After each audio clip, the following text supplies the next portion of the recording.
The champagne glass shattered against the marble floor 3 seconds before my entire world did the same. I stood frozen in the doorway of the penthouse suite, the same penthouse Dmitry had told me was being renovated, the same penthouse he swore we would celebrate our 1-year anniversary in next month. But there he was, my boyfriend of 4 years, the man I had given everything to, tangled in Egyptian cotton sheets with a woman whose moans still echoed off the walls like a cruel symphony. And that woman? She turned her head slowly, deliberately, and I saw her face. My sister. My own blood. Vivian. The golden child. The one who had everything handed to her while I scraped for crumbs of acknowledgement from our parents. And now, apparently, she wanted the one thing I had chosen for myself too. Dmitry's eyes met mine, and in them, I saw no panic. No guilt. Just cold, calculated amusement. Seraphina, he said, my name dripping from his lips like poison wrapped in honey. You weren't supposed to be here until Thursday. That's when I noticed my sister's engagement ring.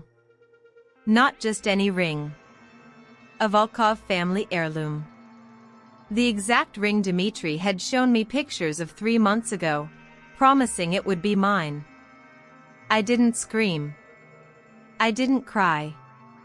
Something inside me simply died, that naive, trusting part of me that believed love could conquer all, that loyalty would be rewarded, that waiting and being good would eventually bring me happiness. How long? My voice came out steady, surprising even myself. Vivian stretched like a satisfied cat. Since your 2nd anniversary dinner. Remember when you got food poisoning and had to leave early? He needed someone to keep him company. 2 years. They had been doing this for 2 years. The air left my lungs, but I refused to give them the satisfaction of seeing me break. I turned on my heel and walked out, my Louboutins clicking against the floor with each step, shoes that Dmitry had bought me, probably with money laundered through his father's empire. Before I take you deeper into this twisted tale of betrayal, revenge, and the dangerous choice I made that would change everything, I need you to do something for me. Drop a comment right now telling me where in the world you're watching from. And if you haven't already, subscribe to this channel and hit that notification bell. Trust me, you're going to want to see how this story ends, and it gets darker, more shocking, and infinitely more satisfying than you can possibly imagine. Now, let me tell you about the devil I chose to dance with. 3 hours later, I found myself at a bar I had no business being in. The kind of establishment where men in expensive suits discussed things that never made it to official ledgers, where beautiful women draped themselves over powerful arms like living accessories, and where the weight of illegitimate power hung in the air thicker than the cigar smoke. I didn't care. I wanted to feel something other than the hollow ache that had taken residence in my chest. The bartender, a woman with knowing eyes and silver-streaked hair, slid a glass of amber liquid in front of me without me ordering. You look like you need this more than you need to breathe. I didn't argue. I simply drank. Careful with that, a deep voice rumbled from behind me. That particular whiskey has ruined more lives than my business dealings. I turned on my bar stool and found myself staring at a man who commanded attention the way gravity commanded objects to fall. He was older, salt and pepper hair swept back from a face that looked carved from granite, eyes the color of a winter storm, and a presence that made the very air around him feel dangerous. But it was his smile that caught me. Not warm. Not kind. Predatory, knowing, and somehow magnetic. And what business would that be? I asked, the whiskey making me bold. Making me reckless. He took the seat beside me, and I noticed how the entire bar seemed to hold its breath. Even the bartender disappeared to the other end, suddenly very busy with non-existent customers. The kind that makes fathers of ungrateful sons very wealthy, he replied, studying me with an intensity that should have frightened me. And the kind that teaches those sons painful lessons when they disappoint their fathers. My blood ran cold. I knew who this was. Every society page, every whispered rumor, every warning Dmitri had given me about never attending his family's gatherings. Konstantin Volkov, the patriarch of one of the most powerful crime families on the eastern seaboard. A man whose name was spoken in hushed tones by those who knew, and never spoken at all by those who wanted to keep breathing. My boyfriend's father. You know who I am, I said. It wasn't a question. I know everything that happens in this city, Miss Vance. Including what my pathetic excuse for a son has been doing with your sister for the past 2 years. His jaw tightened almost imperceptibly. I also know that I specifically forbade that union, and he has defied me for the last time. I blinked, confused. You forbade him from being with Vivian? Konstantin's eyes met mine, and something shifted in their depths. Something that looked almost like appreciation. I have very specific plans for my son's future. A strategic alliance. Your sister brings nothing to the table, no connections, no business advantage. Just ambition without substance. He paused, his gaze traveling over my face. You, on the other hand, Seraphina, you are something else entirely. My heart hammered against my ribs. What do you mean? I've watched you for 4 years. The way you handle my son's moods. The way you navigated his world with grace and intelligence. The way you maintained your dignity tonight, when lesser women would have screamed and clawed. He leaned closer, and I caught his scent, sandalwood and something darker, something that reminded me of smoke and power. You were wasted on my son. He doesn't deserve you. He never did. The whiskey burned in my stomach, mixing with something else. Something dangerous. Why are you telling me this? Konstantin smiled that predatory smile again. Because I believe in balance, Miss Vance. My son has taken something from you, years of your life, your trust, your heart. I believe you deserve something in return. I should have run. Every instinct I had ever developed should have sent me sprinting for the door. But those instincts were the same ones that had trusted Dmitri, that had believed my sister when she said she loved me, that had told me being good and patient would be enough. Those instincts had failed me. What exactly are you proposing? I heard myself ask. Konstantin reached out and traced a single finger along my jaw, tilting my face toward his. The touch was electric, forbidden, and filled with a dark promise that made my breath catch. Come home with me tonight, Seraphina. Let me show you what it feels like to be truly wanted. To be valued. To be consumed by a man who knows exactly what he has in front of him. His voice dropped lower. And in the morning, when my son discovers what has happened, he will finally understand the cost of his betrayal. I looked into those storm-gray eyes, and I made a decision that would alter the course of my life forever.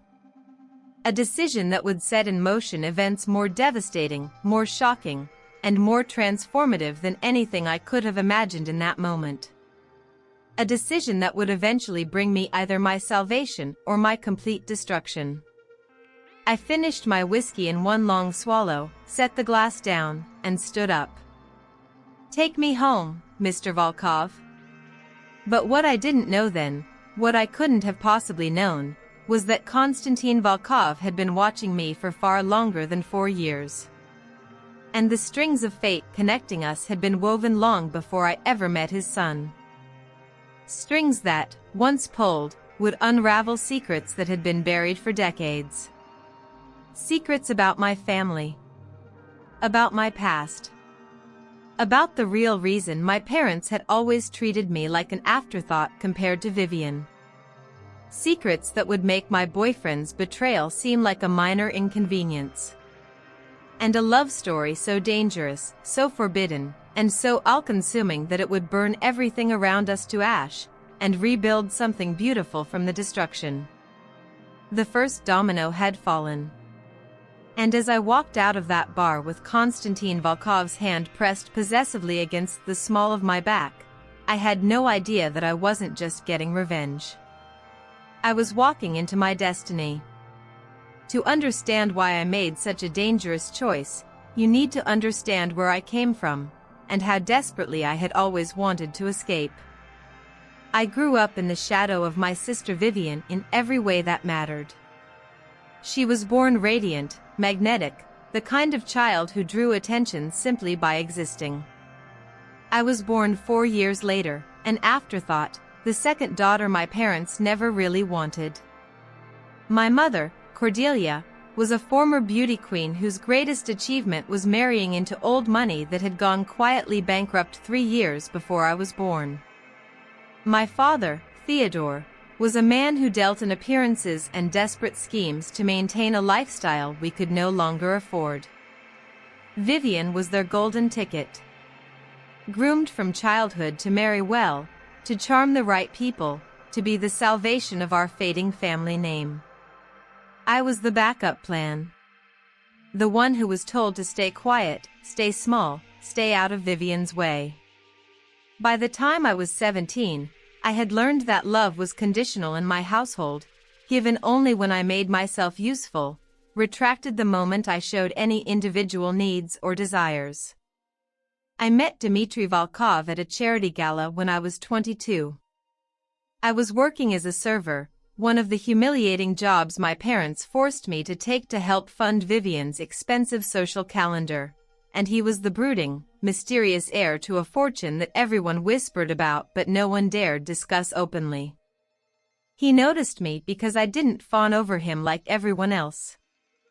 I was too exhausted, too broken down by my own invisibility to care about impressing some rich boy with cold eyes and an entitled smirk. Maybe that's what attracted him. The challenge. The novelty of someone who didn't worship the ground he walked on. He pursued me relentlessly. Flowers at my cramped apartment. Expensive dinners I couldn't afford to reciprocate. Promises of a life away from my family's suffocating dysfunction. I fell hard and fast, the way only someone who has never been loved properly can fall. For the first 2 years, it was a fairy tale. Dmitry was attentive, passionate, protective. He introduced me to a world of penthouses and private jets and people whose names appeared in magazines. He told me I was different from other women, special, worth fighting for. I believed him. God help me, I believed every word. The changes came slowly, so gradually I almost didn't notice them. A canceled date here. A snapped comment there. Less time, less attention, less of everything I had come to depend on. I told myself he was stressed. His father was demanding, his responsibilities were growing, the family business required more of his focus. I made excuses because the alternative, admitting that I had once again attached myself to someone who would eventually discard me, was too painful to consider. The night I gave him my purity, I thought it meant something. I had waited because I wanted it to be special, to be with someone I truly loved, someone who would treasure what I was offering. He was gentle that night. He held me afterward and whispered promises about our future. I went to sleep believing I had finally found where I belonged. I didn't know that 3 weeks later, while I was recovering from food poisoning at our anniversary dinner, he was already sleeping with my sister. 3 weeks. That's all my sacrifice had been worth. Now, sitting in the back of Konstantin Volkov's sleek black car as it glided through the midnight streets toward his estate, I thought about all the times I had ignored warning signs. all the moments I had chosen blindness because seeing clearly would have destroyed me. No more. Constantine sat beside me in comfortable silence, his presence filling the vehicle like smoke. He hadn't touched me since we left the bar, just that one electrifying contact of his finger against my jaw, but I could feel him. Every breath, every slight movement, every time his eyes cut toward me in the darkness. "You're quiet," he finally said. "I'm thinking." Dangerous pastime. What about? I turned to look at him, really look at him, for the first time. In the intermittent glow of passing streetlights, I could see the lines that age had carved into his face, the stories those lines told. He was at least 20 years older than me, maybe more. Old enough to be my father.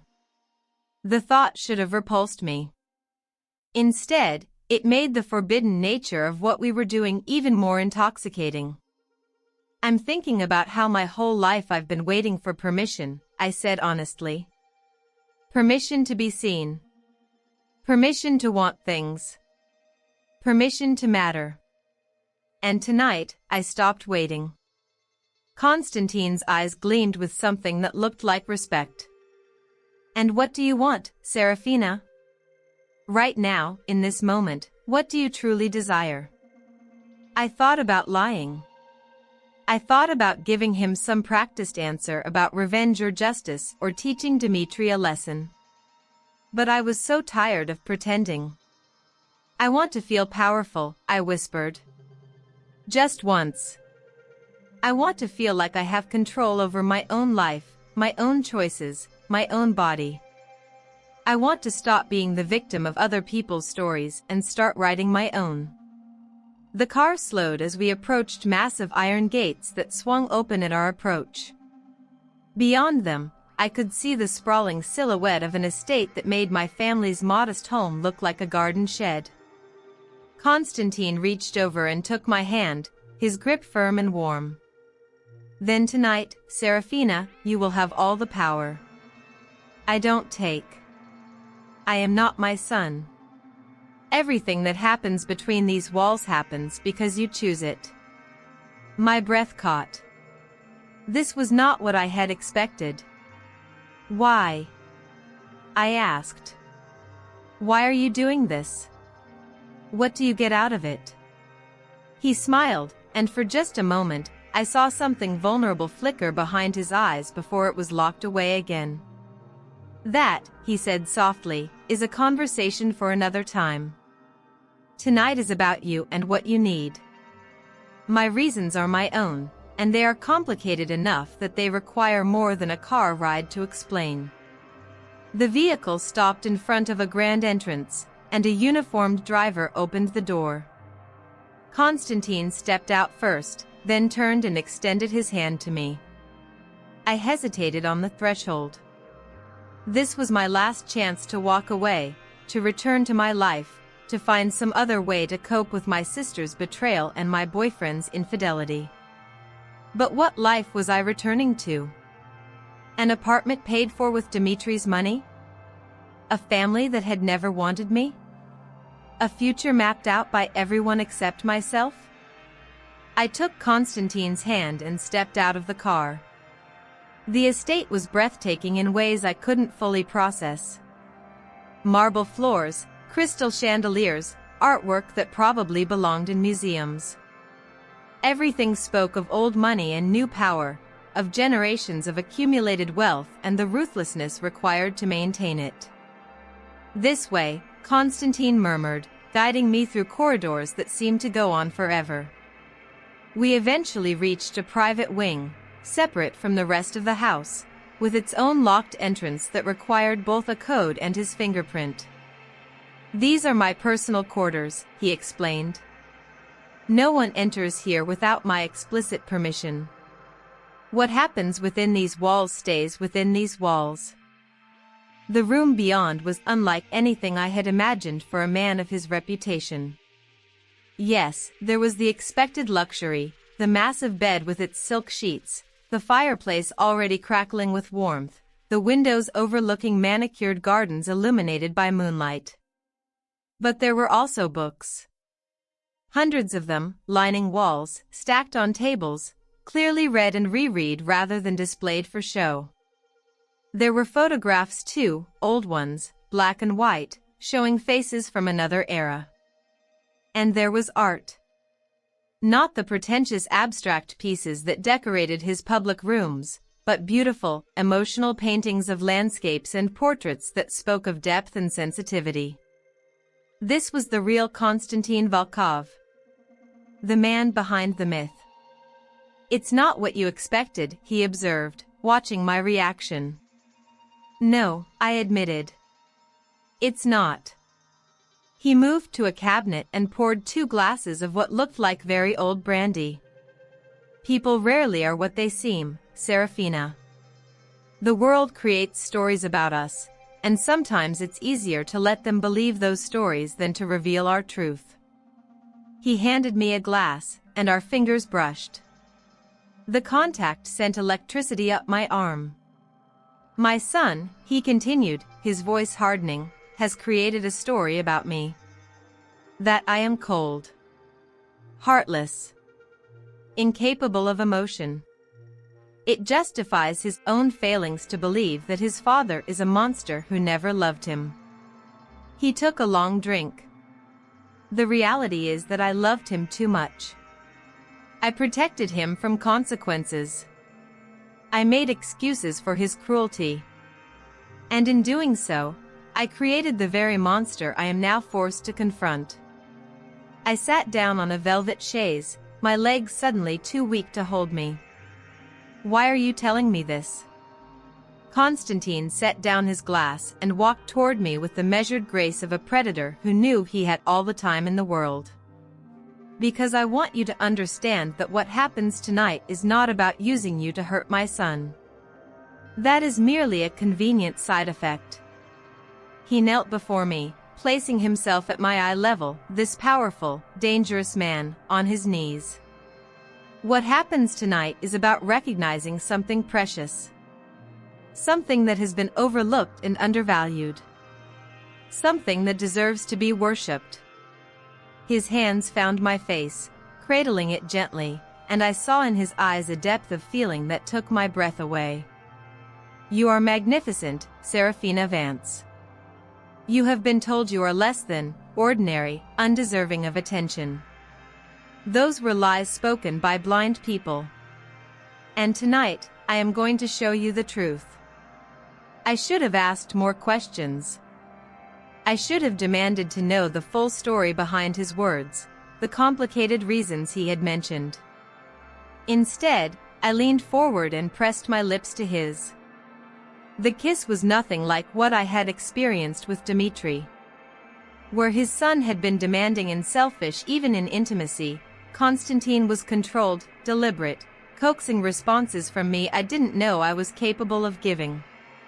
When he finally pulled back, we were both breathing hard. "Are you certain?" he asked.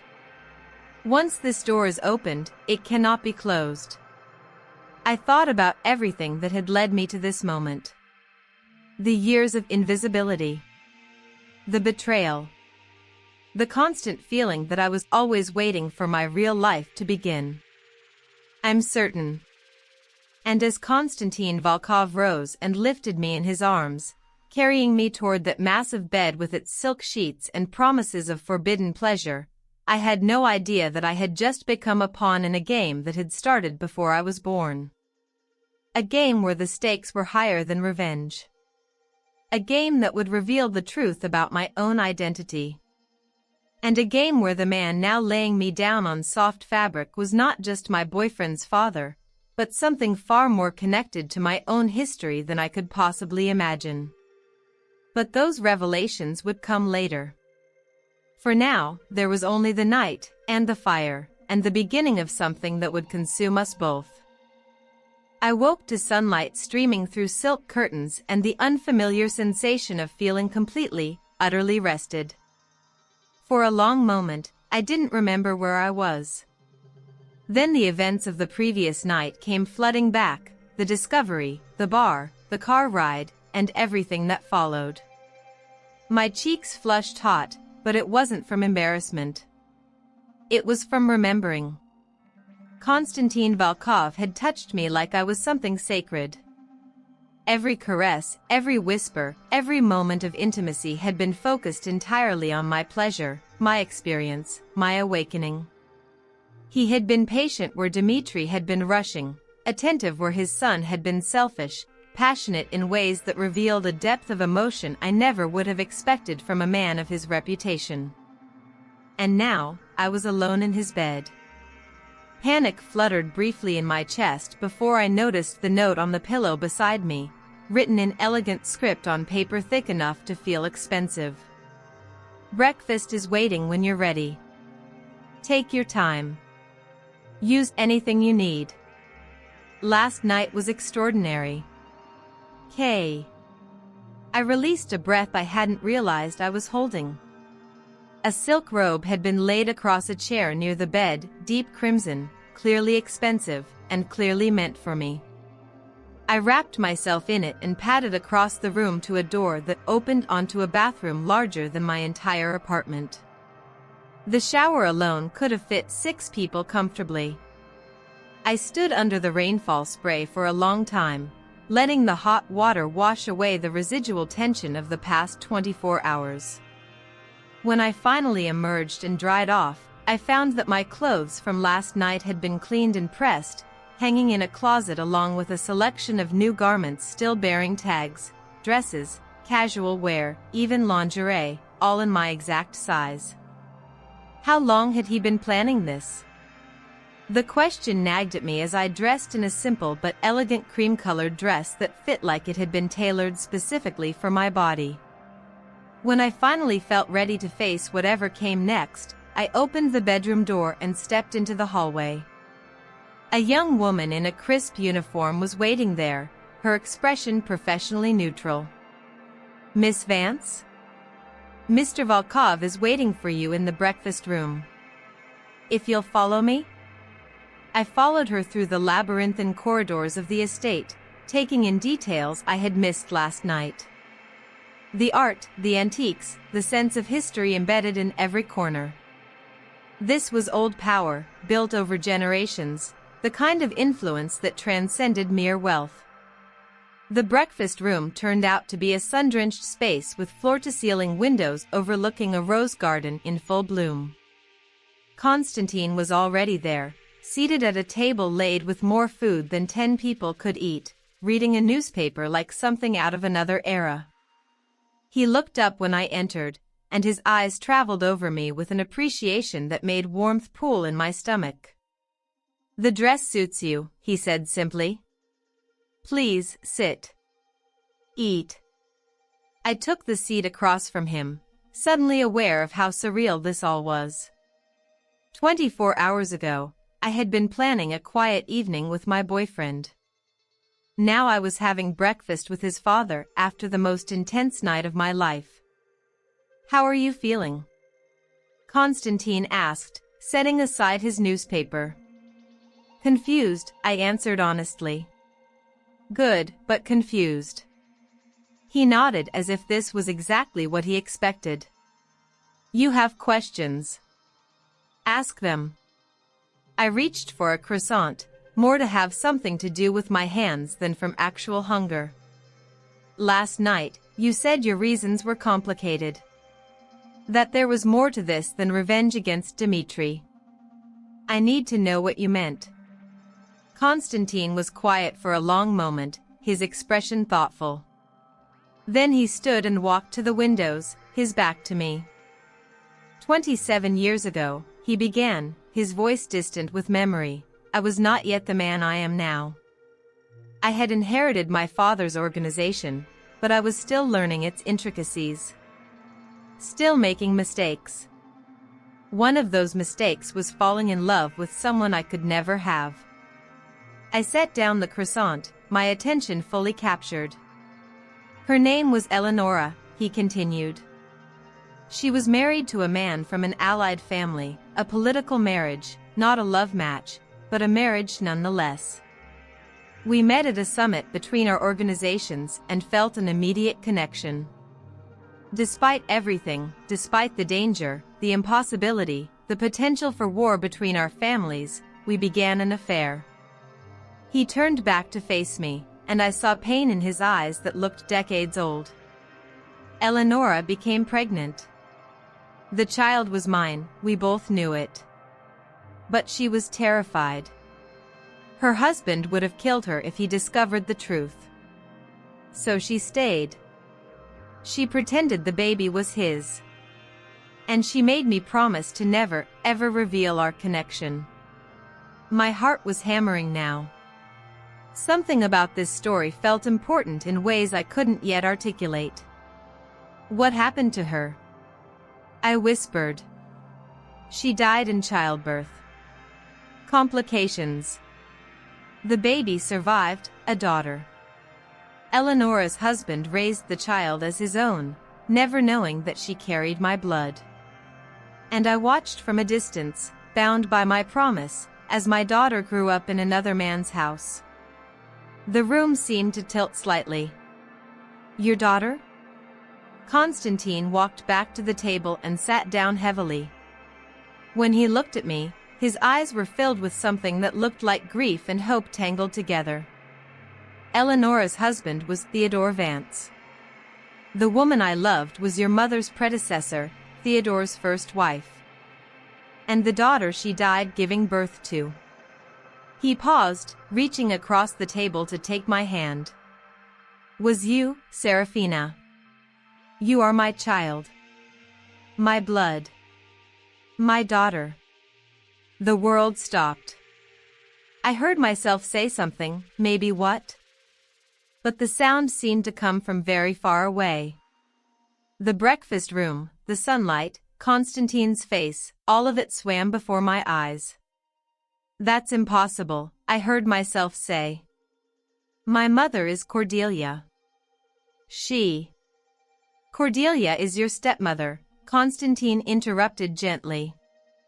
She married Theodore when you were barely a year old and raised you as her own, though raised might be too generous a term for what she did.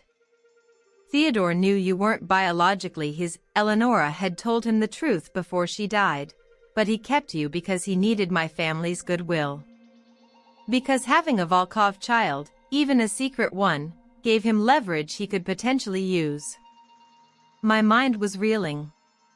That's why they always treated me differently. That's why Vivian was their golden child. Because she was actually theirs, and I was just a bargaining chip they never had the courage to use.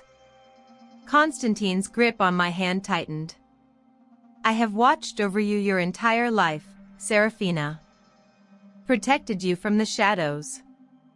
Ensured that opportunities came your way even when your family tried to bury you. When you began dating Dmitri, I initially disapproved, not because I didn't want you near him, but because I knew what he was. I knew he would hurt you.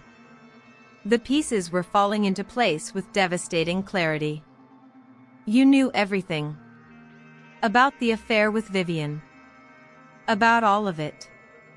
I have eyes everywhere. When I learned what my son was doing, I was furious, not as a father disappointed in his son, but as a father who saw his daughter being betrayed.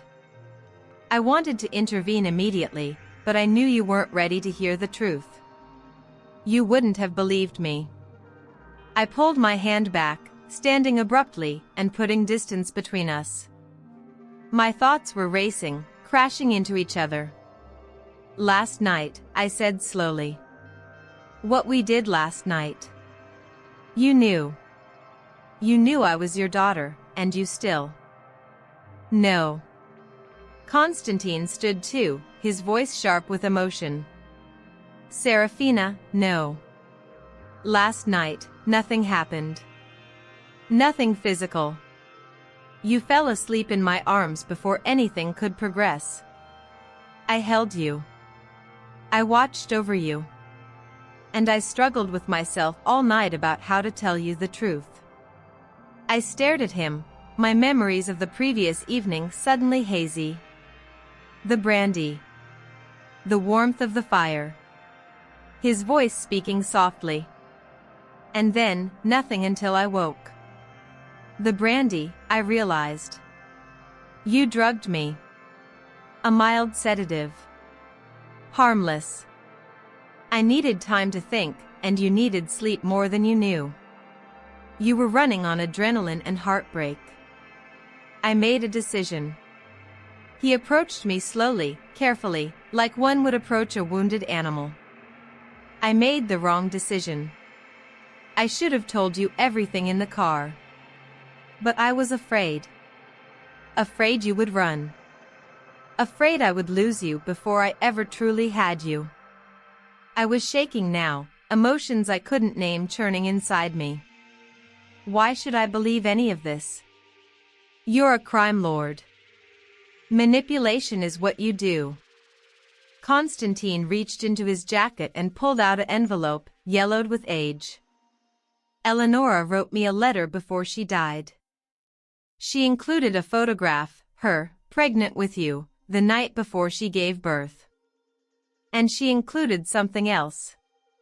A lock of your baby hair, which I have kept in a safe all these years. If you want proof, we can do a DNA test. Today. Right now. I will call my private doctor immediately. I stared at the envelope in his hands.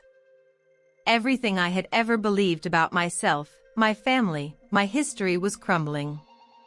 And then another thought struck me, one so uncomfortable that I almost didn't want to voice it. Dmitri, I said slowly. Dmitri is your son. If I'm your daughter, then we are half-siblings. Constantine's jaw tightened. Another reason why his relationship with you was always unacceptable. Another secret I was never able to reveal without exposing everything. I sank onto a nearby chair, my legs unable to hold me. The man I had loved, the man I had given myself to, the man whose betrayal had driven me here, he was my brother. I was going to be sick. I want to pause here and ask you something. Really think about this. What would you do if you discovered that everything you believed about your identity was a lie? That the people who raised you were never truly your family? That the love you thought you had found was forbidden in the most fundamental way? Drop a comment below and tell me how you would react. How would you handle a revelation this devastating? Because what I did next would set the stage for everything that followed. I need air, I managed to say. I need. Constantine nodded, his expression pained. There's a private garden through that door. Take all the time you need. I'll be here when you're ready. I stumbled outside into the rose garden, the scent of flowers overwhelming, and collapsed onto a stone bench. The sun was warm on my skin, but I felt cold to my core. My entire life had been a lie. The parents who had treated me as less than, they weren't even my real parents. The sister who had stolen my boyfriend, wasn't even my real sister. The boyfriend who had cheated on me, was my own blood relative. And the man inside, the dangerous, powerful, complicated man who claimed to be my father, what was I supposed to do with him? I don't know how long I sat there. Long enough for the sun to shift, for shadows to grow and change. Long enough for my shock to slowly transform into something else. Anger. Not at Constantine, not primarily, anyway. But at Theodore and Cordelia, who had used me my entire life while knowing I wasn't theirs. At Vivian, who had always sensed that she was the preferred child and lorded it over me. At Dmitri, who had pursued me while knowing, he must have known, something was wrong. Wait. I sat up straighter. Did Dmitri know? I marched back into the breakfast room, where Constantine still waited, looking more vulnerable than I had ever seen him. Dmitri, I said without preamble. Did he know about any of this? About who I really am? Constantine hesitated just a moment too long. Tell me. My son discovered the truth 6 months after you began dating, he admitted. He found documents in my private office that he should never have accessed. I confronted him, demanded he end the relationship immediately. He refused. He said. Constantine's expression darkened. He said that keeping you close gave him leverage over me. That as long as he controlled my secret daughter, he controlled part of my empire. The room spun again, but this time I stayed upright. This time, the spinning was powered by rage. He knew for over 3 years. He dated me, slept with me, pretended to love me, all while knowing we were siblings. And the affair with Vivian? Was his rebellion against me? His way of showing that he could do whatever he wanted, regardless of my wishes. Vivian was always my chosen match for him, a woman from your family, to cement an alliance, but he wanted the Vance daughter I had forbidden. Constantine's voice was heavy with self-recrimination. I created this monster. I gave him everything, protected him from every consequence, and this is what he became. I was quiet for a long time, processing. Then, what are you going to do about it? Constantine looked at me, and something in his expression shifted. Something that looked like hope. That, he said carefully, depends entirely on you. You are my blood, Seraphina. My heir, should you choose to be. Everything I have built, everything I own, everything I control, it should have been yours from the moment you were born. And now, I want to give it to you. He walked toward me and took both my hands in his. Let me give you what I was never able to give you before. Let me give you power. Protection. Purpose. Let me teach you who you really are, a Volkov, and let me help you take your rightful place in this world. He paused, and his eyes grew cold with promised vengeance. And together, let us make everyone who has ever hurt you, my son, your false family, everyone, pay the price for their sins. I looked at this man, my father, and felt something shift inside me. Something that had been dormant my entire life finally waking up. I thought about all the years of being overlooked. All the manipulation. All the betrayal. And I made another decision that would change everything. Teach me, I said. Teach me everything. Constantine smiled, a real smile, warm with paternal pride, and I felt something broken inside me begin to heal. The path forward would be dark. It would be dangerous. It would require me to become someone I had never imagined being. But for the first time in my life, I was going to stop being a victim. It was time to become the villain of their stories. The next 6 months transformed me in ways I could never have anticipated. Under Constantine's guidance, I learned everything. The structure of his organization. The carefully maintained alliances and the enemies who waited for any sign of weakness. The legitimate businesses that served as fronts and the darker operations that actually generated the wealth. The art of negotiation, intimidation, and, when necessary, destruction. I was a natural, he said. The blood of generations of Volkovs ran through my veins, and all the instincts they had honed over centuries were simply waiting to be awakened. But I wasn't just learning business.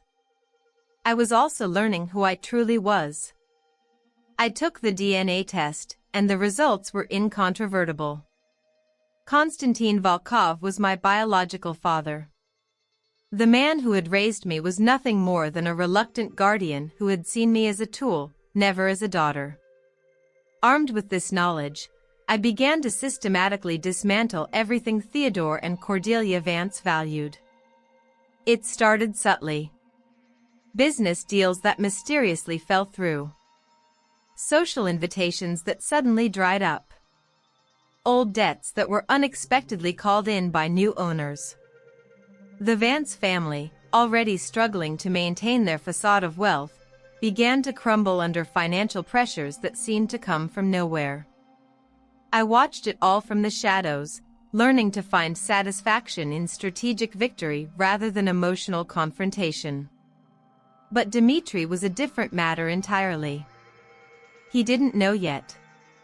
He had no idea that I knew the truth about my parentage or about his deliberate choice to pursue a relationship with his own half-sister. He had tried to contact me several times after that night at the penthouse, leaving voicemails that started confused, became angry, and eventually turned threatening. "You can't just disappear, Seraphina. You owe me an explanation. You owe me more than that after everything I did for you." I saved every message. Evidence for later. My relationship with Konstantin deepened in ways I hadn't expected. He was teaching me, yes, but he was also showing me a love I had never experienced, the fierce, protective, unconditional love of a parent who would burn the world down for their child. "You look like her," he told me one evening, as we shared dinner in his private quarters.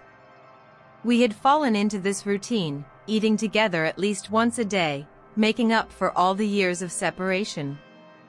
"Eleonora. You have her eyes, her expressions. Sometimes when you laugh, I feel like I'm 25 again and she's sitting across from me. Do you still love her?" I asked. His smile was soft with old grief. "I love the memory of her.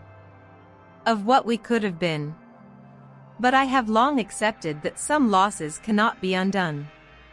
The best we can do is honor them by protecting what remains." His eyes met mine.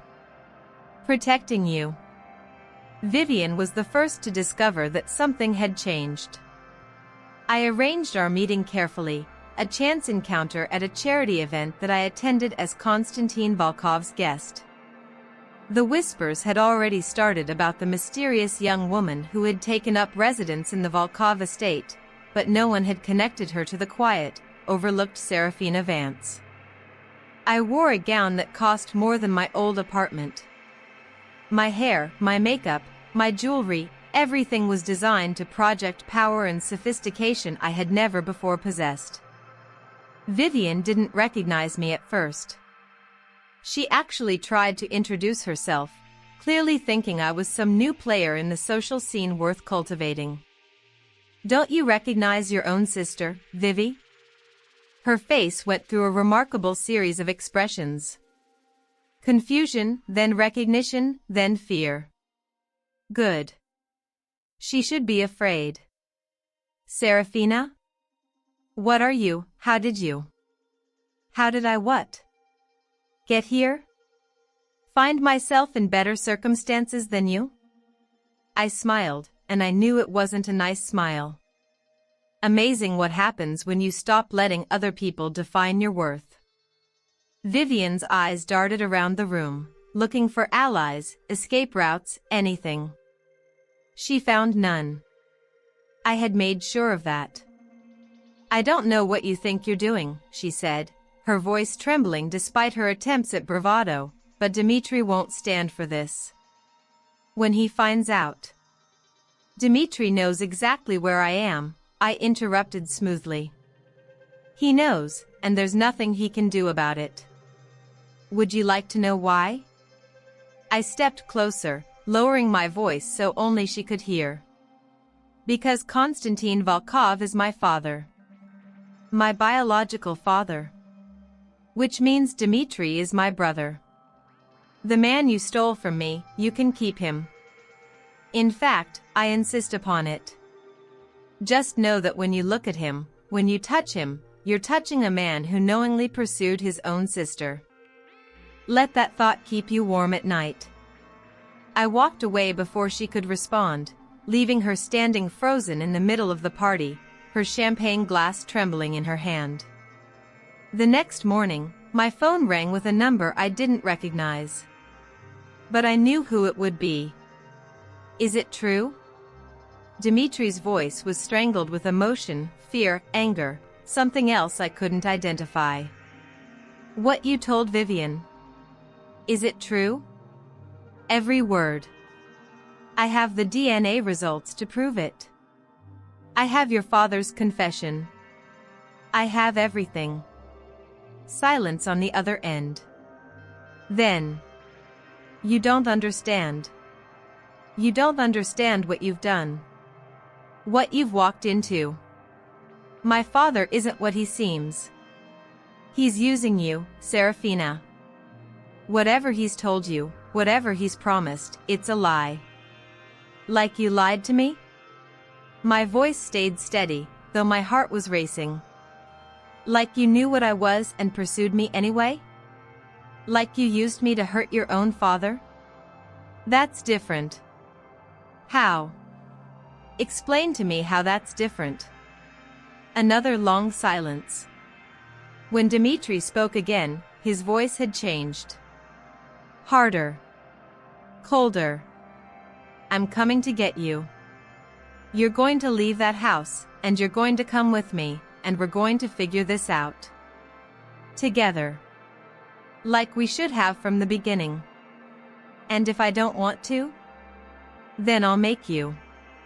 His tone was flat, empty. You're mine, Seraphina. You've always been mine. And no one, not even my father, is going to take what belongs to me. He hung up before I could respond. I immediately found Constantine and told him everything. His expression darkened with every word. He'll try to storm the estate, Constantine said when I finished. He doesn't have the resources to succeed, but he's desperate enough to try. And desperate men are dangerous. What do we do? Constantine's smile was grim. We prepare. The next 2 weeks were tense. Constantine doubled the security around the estate. I continued my training with renewed intensity, learning not just business strategy but physical self-defense and firearms handling. If Dimitri was going to come for me, I wanted to be ready. But Dimitri didn't come himself. Instead, he sent someone I hadn't expected. Cordelia, the woman who had raised me, arrived at the estate gates one afternoon, demanding to see me. Constantine wanted to turn her away, but I stopped him. I want to hear what she has to say. I've spent my whole life letting other people make decisions for me. This is my choice.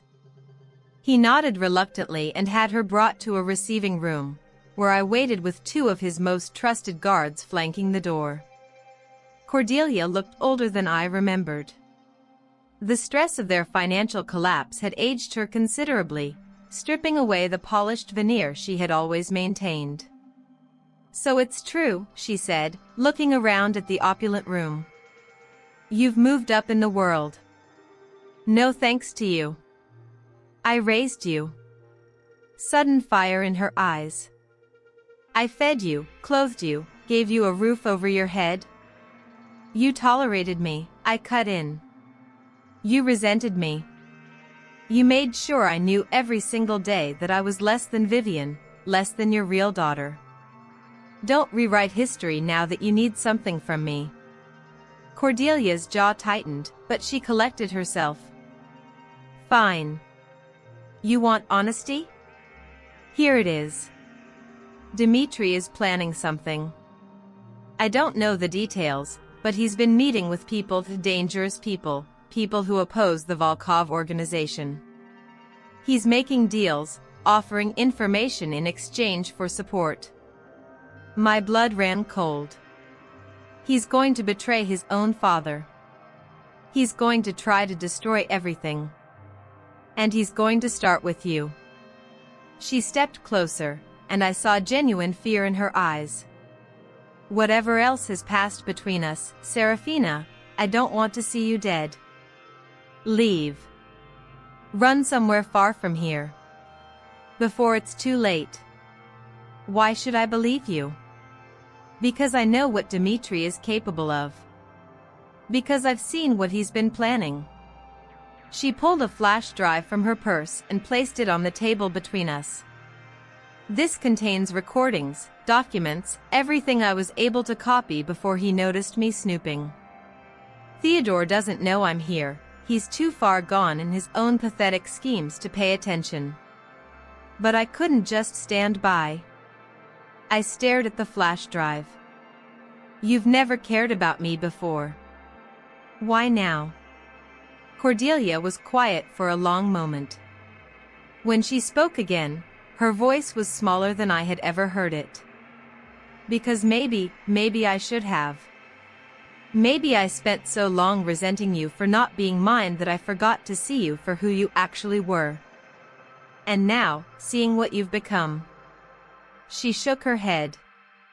You were stronger than any of us. You always were. I was just too bitter to recognize it. It wasn't an apology. It wasn't enough. But it was something. Get out, I said quietly. Leave the drive. And don't come back. Cordelia nodded, started toward the door, then paused. For what it's worth. I'm sorry. Then she was gone. I took the flash drive immediately to Constantine. Together, we reviewed its contents, and what we found was worse than either of us had imagined. Dmitri wasn't just planning a coup against his father. He had made alliances with 3 rival organizations, promising them pieces of the Volkov Empire in exchange for military support. He had provided them with detailed maps of our security, schedules of shipments, names of key personnel. He was going to tear everything apart. And at the center of his plan was me: kidnap the mysterious daughter, use her as leverage, force Constantine to surrender or watch me die. When? Constantine asked, his voice deadly quiet. I checked the documents again. 3 days. The attack is planned for 3 days from now. Constantine stood and walked to the window, his back rigid with controlled fury. When he turned around, his eyes were cold as a winter storm. Then we have 3 days to prepare a welcome they'll never forget. And as we began to plan our counterattack, I realized that I was about to face my final test, a confrontation with the man who had betrayed me in the most fundamental way possible. A battle that would determine not just my future but the future of everyone I had come to care about. The girl who had once been invisible was about to become unforgettable. The night of the attack was beautiful, clear skies, a full moon, the kind of romantic evening that felt almost mocking given what was about to happen. But we were ready.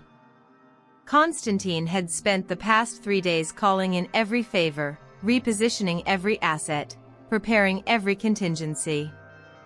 The estate had been transformed into a fortress, with security positioned at strategic points and escape routes established in case the worst should happen.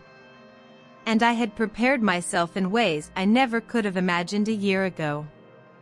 The soft, trusting girl who had walked into Dimitri's penthouse 4 years ago was gone. In her place stood a woman who had been forged in betrayal and tempered by truth, a woman who was ready to face her enemies and make them regret every decision that had brought them to this point. They came at midnight, as the documents had indicated. 3 convoys from 3 different directions, carrying soldiers from the allied organizations Dmitri had seduced with promises of power and wealth. But we had prepared a surprise. Half of those soldiers turned on their companions before they even reached the estate gates, men whose loyalty we had purchased, whose families we had promised to protect, whose own grievances against their organizations we had carefully cultivated over the past 3 days. The battle was brutal but swift. By the time the remaining attackers breached the outer perimeter, they found themselves facing a force that vastly outnumbered them. But Dmitri wasn't with them. I found him exactly where I expected, trying to sneak into the estate through an old servant's entrance that he remembered from his childhood, back when this was his home. He didn't see me until I stepped out of the shadows, a gun steady in my hand. "Hello, brother." His face went through a series of expressions, shock, fear, then that cold, calculating look I had come to recognize. The mask he wore when he was planning something. "Seraphina." He raised his hands slowly. "You don't want to do this." "Actually, I've been thinking about little else for months." "Listen to me." He took a step forward, and I raised the gun higher. He stopped. "Whatever my father has told you, it's lies. He's using you. He's been manipulating this entire situation from the beginning. Unlike you, who never manipulated anyone. That's different. You keep saying that. But you know what? I'm tired of people telling me that their lies are different. That their cruelty was justified. That I should understand, forgive, move on." I stepped closer, the gun never wavering. "You knew I was your sister. You pursued me anyway. You used me to hurt our father. And when that wasn't enough, you betrayed me with my own family. Tell me why I shouldn't pull this trigger right now." Dimitri's mask cracked just slightly. Behind it, I saw something I hadn't expected: desperation. Real, genuine desperation. "Because I loved you," he said quietly. "In my own twisted way, I actually loved you. That's not love. That's obsession. There's a difference." "Is there?" He laughed bitterly. "I watched you for years before I approached you. I knew everything about you, your favorite books, your secret dreams, the way you smiled when you thought no one was looking. I wanted to possess all of it. Maybe that makes me a monster. But it was real. You made me love you knowing we could never be what I thought we were. You let me believe I was building a future while you knew it was all a lie. And you think our father is any different?" Dimitri's voice turned sharp. "You think Konstantin Volkov cares about anything except power? He let you grow up in that house, with those people, because it was convenient. He watched you suffer and did nothing because revealing the truth would have exposed his weakness. The great Konstantin Volkov, brought low by his love for a woman he couldn't have. He hid you away like a shameful secret, and now he's using you as a weapon against me." The words hit hard because there was truth in them.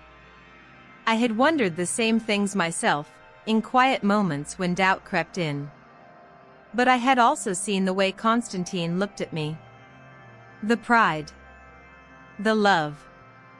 The determination to make up for lost time. "Maybe he's not perfect," I said. "Maybe his choices weren't the ones I would have made. But he came for me when I was at my lowest. He told me the truth. He gave me power instead of taking it. And he never, ever pretended to be something he wasn't." I lowered the gun slightly. Not because I was planning to let Dimitri go, but because I had realized something. "You're pathetic," I said, almost sadly. "You had everything: wealth, power, a father who would have given you the world if you'd just been worthy of it, and you threw it all away because you couldn't stand the thought of anyone else mattering. You couldn't even betray our father with some grand plan. You just flailed. Made deals with people who will discard you the moment they have what they want. You're not a villain, Dimitri. You're just a spoiled child who never grew up." His face twisted with rage. "You think you're so much better? You think because our father has taken you under his wing, you're suddenly worthy? You're nothing, Seraphina. You've always been nothing. That's why your family treated you like garbage. That's why I could use you so easily. Because at your core, you're—" I shot him. Not to kill, I aimed for his leg, and the bullet found its mark. He collapsed with a scream, clutching his thigh. "I'm many things," I said, standing over him. "But I'm not nothing. Not anymore." Constantine's men arrived moments later, alerted by the gunshot. They secured Dmitri with cold efficiency while he screamed threats and promises of revenge that no one listened to. Constantine himself appeared shortly after, surveying the scene with grim satisfaction. "It's over," he said.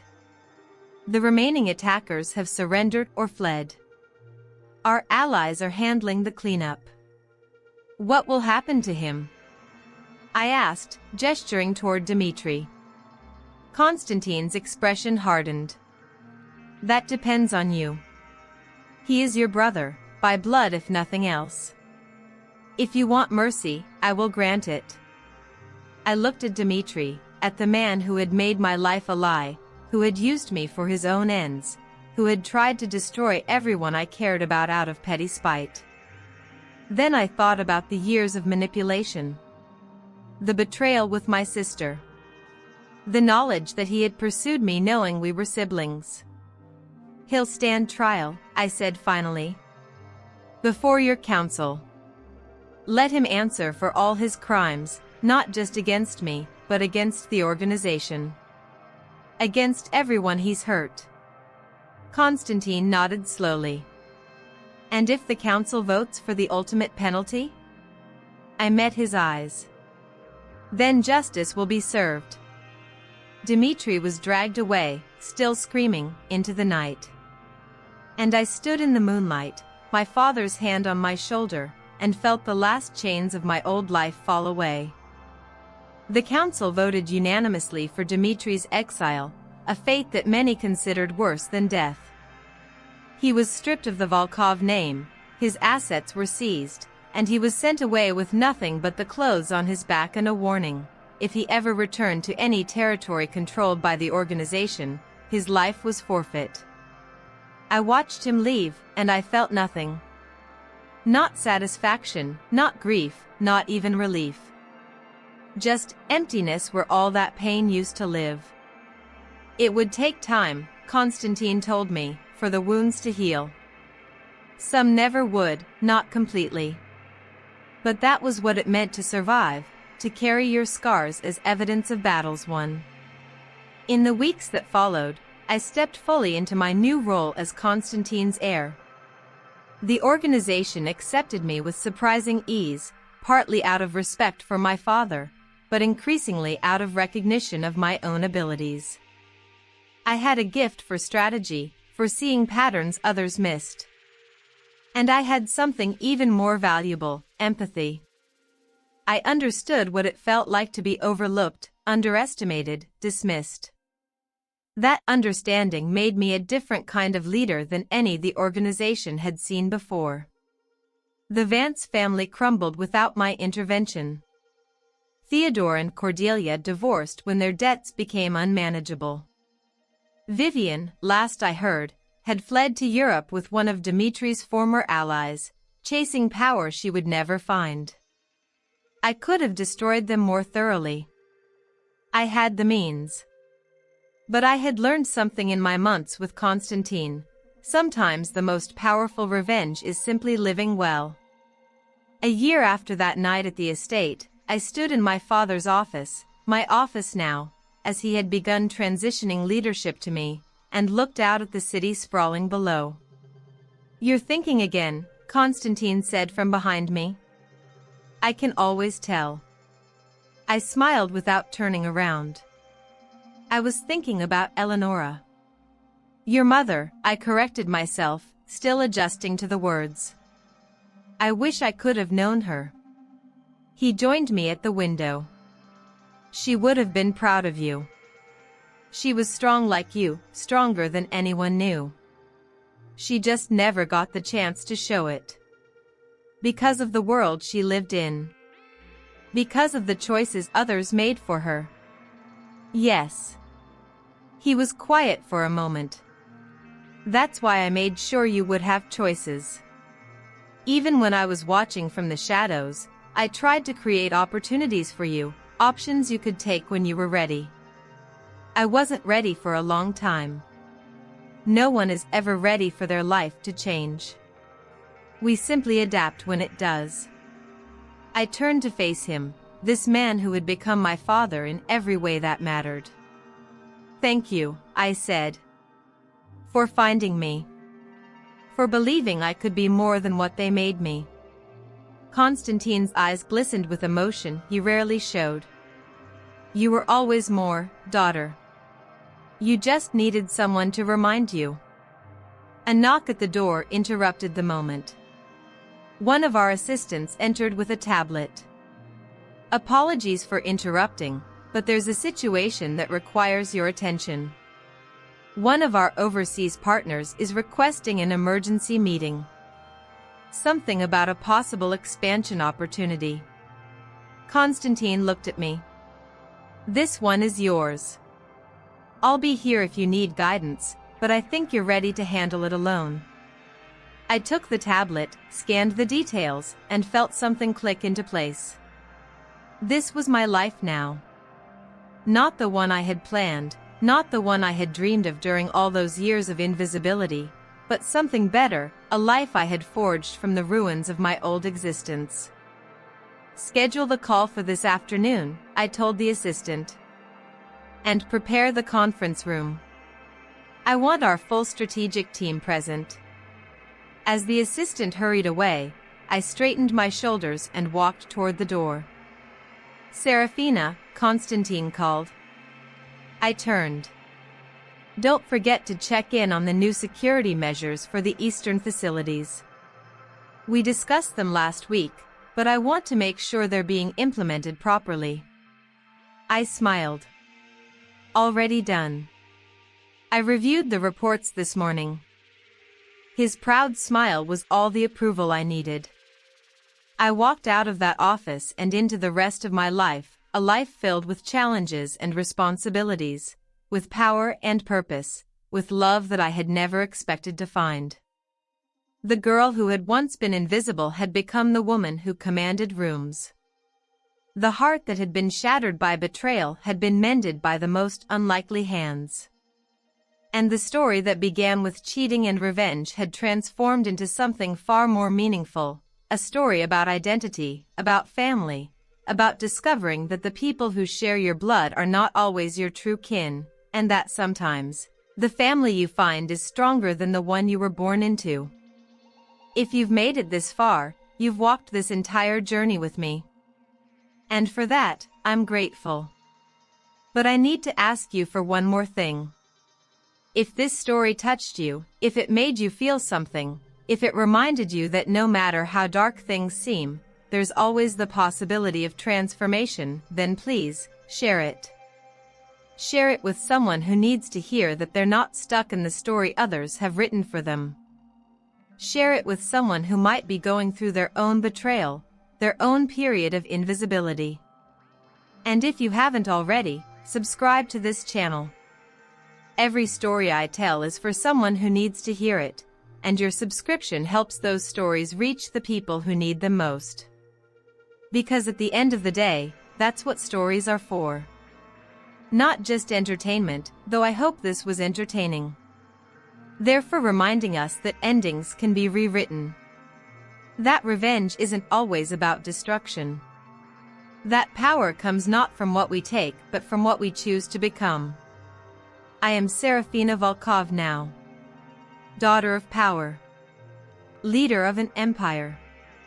Survivor of betrayal. But most importantly, I am the author of my own story. And so are you.